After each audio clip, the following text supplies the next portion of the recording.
This is what happened when Aaliyah don't want to screen Caitlin right here. Look at this. Caitlin lands on her knee with Odyssey Sims trailing and grabbing her. Now Caitlin's on the floor grabbing her knee. Thank you, Aaliyah. Thank you so much, Aaliyah. Look at this. AB didn't screen.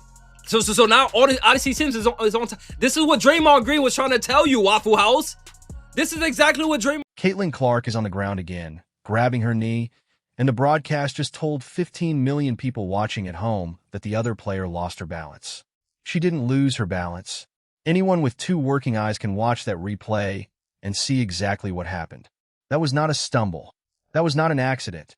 That was a defender who ran directly into Clark's lower body at full speed, wrapped up, and tried to take her legs out from under her. And the referee standing right there watching it happen decided the smartest move was to do absolutely nothing. They came after Caitlin tonight. She gets flat mugged right here. Trying to adjust her. Flat mugged. What are we doing? I mean, yikes! She couldn't get a foul call if her life depended on it. Not tonight, anyway.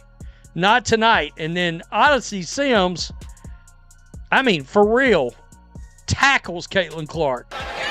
There's no confusion. She tackled her like it's the National Football League. And look, I like Odyssey Sims. She came through last year for the Fever. But This is the Indiana Fever taking on the Dallas Wings. And by the time the night was over, Caitlin Clark had been shoved, grabbed, held, and knocked to the floor more times than anyone bothered to count on the stat sheet. But two moments in particular are the ones nobody can stop talking about this morning.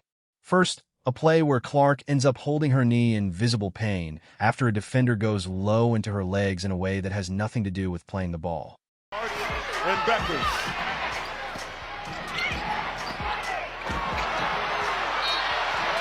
And some intensity growing here as Clark takes. And second, Paige Bueckers is wrapping up Clark's arm late in the second quarter, refusing to let go, basically daring the officials to make a call while the clock winds down. Two completely different moments, same result both times. The whistle stayed in the pocket way longer than it should have, and by the time it finally came out, the damage was already done. Aaliyah Boston is trash. She does not set screens. You got people tackling Caitlin Clark. Aaliyah Boston, big, soft, sorry ass, don't do nothing. She's a big, soft, sorry piece of if you ask me out there. Aaliyah Boston is ass. $6 million of ass juice out there. She ain't did nothing. Got dominated by Jessica Shepard. Aaliyah Boston, get your sorry ass in the trash too. Go on, get your sorry ass in the trash. You suck. You the most overrated, overpaid big. For $6 million, you need to be playing like a... Let's start with the knee, because this is the play that should be getting more attention than it is. Clark is working off the ball, trying to get into a passing lane, and a Wings defender closes the gap on her at a speed that has no business being that close to a standing player's legs.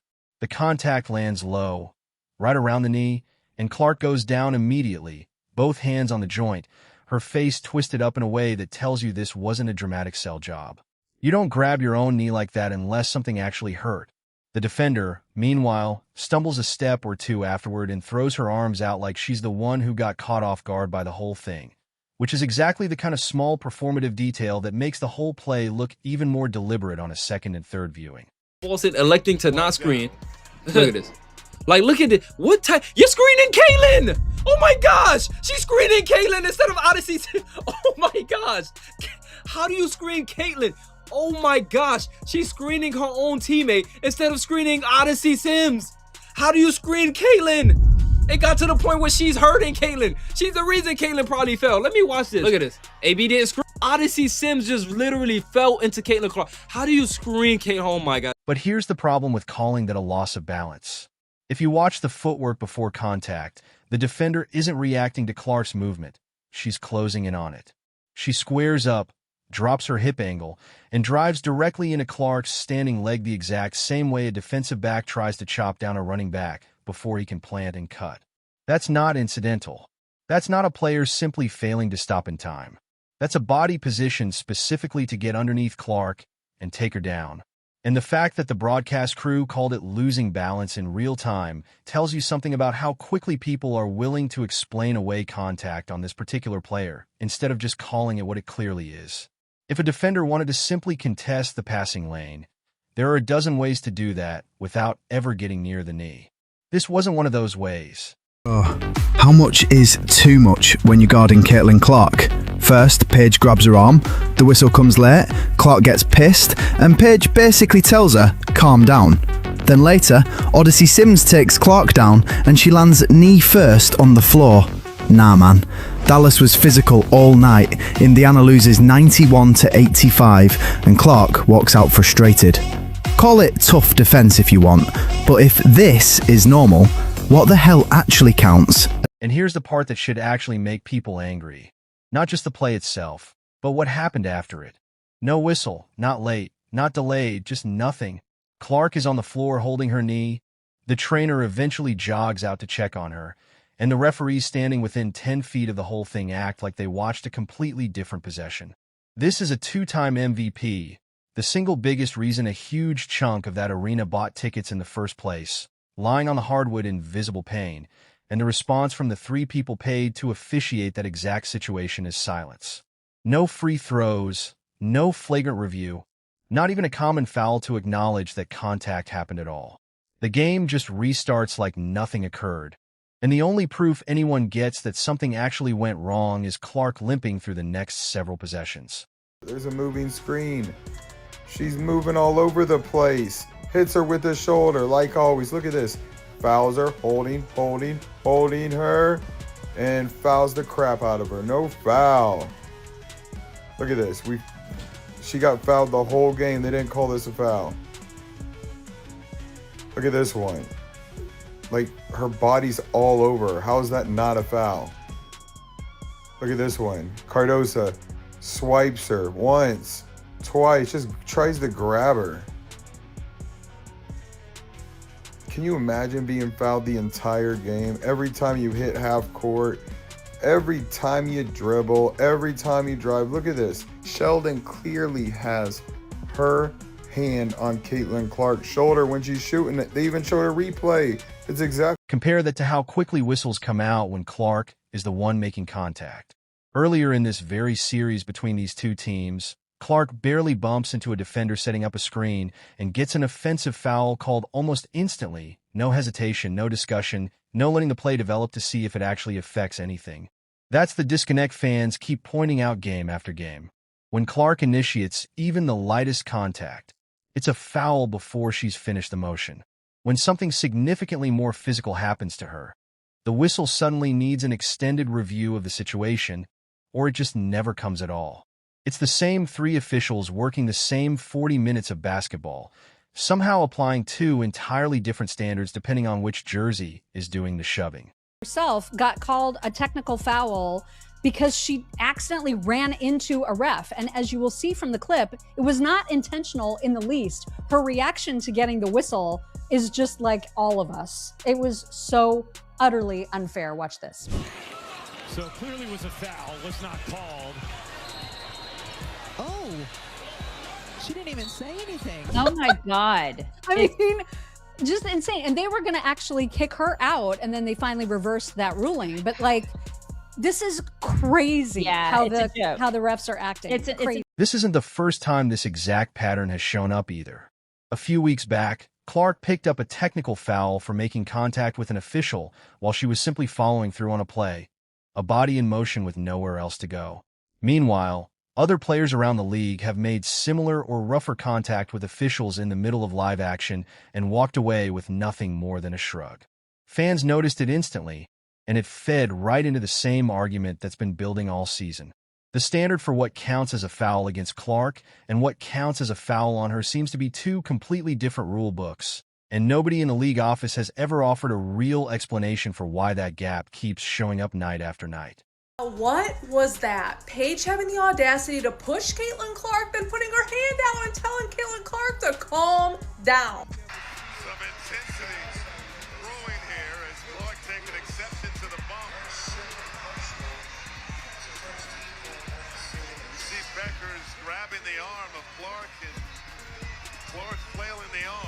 This is just another example of how girls are getting smoked by Caitlin Clark in the WNBA. The numbers do not lie all across the board. Caitlin is not having her best night tonight, but we still have another half to go. And I will be the first to admit that I think Paige is a baller, the way that she can see the whole court, the way that she can pull up from anywhere on the court. But this was so shicey. There's always been rumors that Paige was kind of jealous of Caitlin Clark, and she admitted it herself that she was jealous for what's happening with Caitlin Clark. She said that in an interview recently, but I feel like you did not need to put your arm out like that. That is so salty. Both players are built for big moments, but that did not need to happen on the court. Now to the second moment, the one everyone is going to be talking about tomorrow. Less than 10 seconds left in the second quarter. Clark has the ball. The Wings have a foul to give, and Paige Bueckers steps in to use it.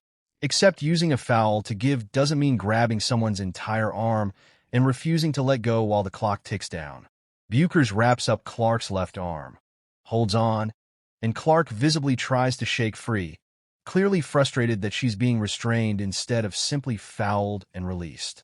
The referee lets several full seconds play out before finally blowing the whistle. And by then, Clark has already fired the ball down the court in frustration, sending it sailing uncomfortably close to Bueckers on her way toward the tunnel.